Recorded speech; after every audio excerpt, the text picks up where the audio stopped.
Welcome to the Slop Temple. We pray this video helps. In this video, I will explain how to make Roblox not lag on your PlayStation 4. First, ensure your console's system software is completely up to date. Next, close any other applications or games running in the background to free up system resources.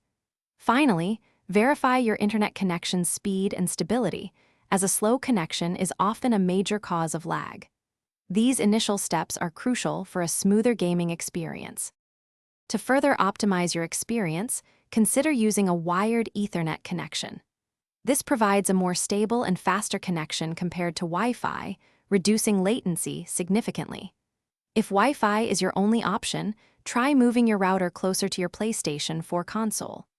Also, a simple restart of your router and modem can often resolve many network-related issues, giving you a fresh start. Within Roblox, adjusting in-game settings can make a big difference. Lower the graphics quality settings to reduce the visual load on your console.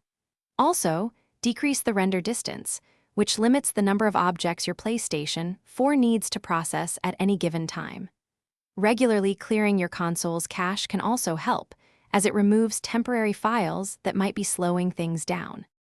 For more advanced optimization, you can rebuild your PlayStation 4 database from safe mode. This reorganizes your hard drive and can improve overall system responsiveness. Always ensure your console has adequate ventilation. Overheating can severely impact performance. Lastly, if your internet speed is consistently below 25 megabits per second, consider upgrading your internet service plan for a more robust connection. Thanks for watching. Consider subscribing if we helped you.